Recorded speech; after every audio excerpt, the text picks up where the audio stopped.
Welcome to the Michigan Golfer Show with your host, Bill Shelton. Join us each week as we explore the people, the places, and the events that shape our great game. Thank you, Kevin. I hope everybody's enjoyed their stay, and we really appreciate you coming. We know how much your time is pressed at various events and with Ryder Cup for some of you, but we really appreciate you coming and joining us, and we hope you enjoy your day and get to see both these remarkable courses. The resort and this wonderful structure here is the one that got us started in 1996, so we've been at this for over 12 years now. And of course our original goal was to save this building and then to bring it back to life and to have it used and lived in. It's one thing to restore a magnificent structure like this, it's another to have it used in. And we tried to think of a lot of other uses, but kept coming back to it's a hotel, and it's a hotel.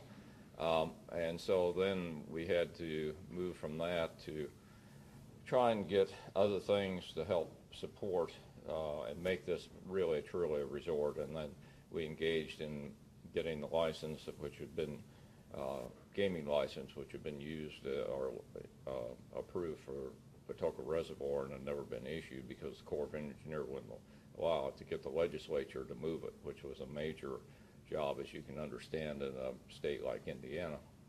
But having done that and going sort of through the period of Trump's approval there and then the state disapproving him, we looked at it and said, this is only going to be successful if we have the whole thing.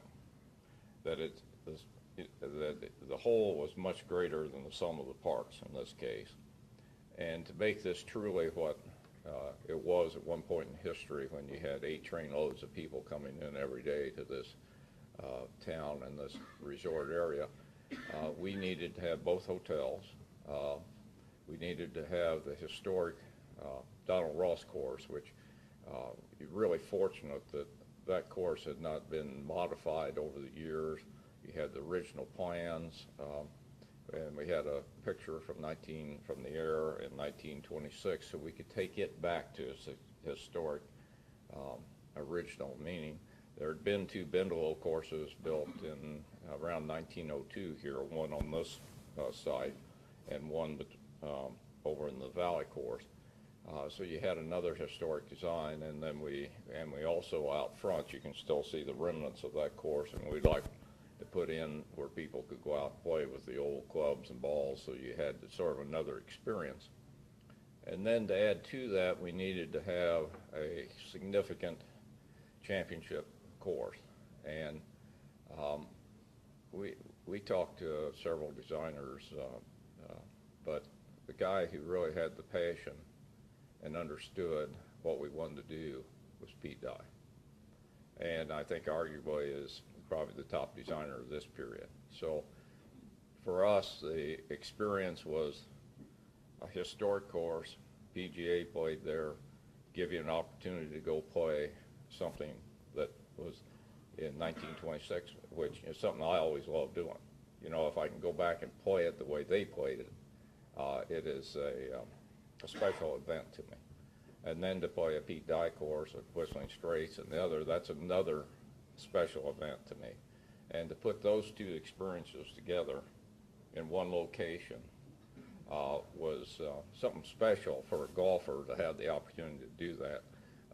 Is really a special part of my life. This is a special place. It's a special opportunity. It's a resort that has a lot of opportunities, and other than golf and spa and gaming, develop over the years in the communities. The communities have joined with us, and if you were here 2 or 3 years ago and looked at it, the difference between now and today, 5 years from now, you'll see the same type of transitions in the area. And this is going to be, we hope, the destination resort in the United States. That's our goal. We try never to leave anything to chance. We learn a lot along the way. if you want to go to your local bookstore, there's probably the new book out, just came out last week on Bill Cook. That's called Ready, Fire, Aim, which comes from Tom Peters, who wrote the book, and it was In Search of Excellence. He wrote it in the early 80s. It came out, and what he did was do an empirical study of the top, and he identified the top companies in the country, and then identified what characteristics of them made them what they were. And when I read that book, it was just Bill Cook. I mean, it was just Cook. I just growing up in this exact philosophy. But Ready, Fire, Aim was one of those principles which says you take action, you look at the action you took, and then you correct on what you learned. And that's not to say we're always right, but we sure try and correct pretty quick. And that is the way we're approaching this. We're learning a lot along the way. A lot of things you thought you knew, you find people prove that are otherwise.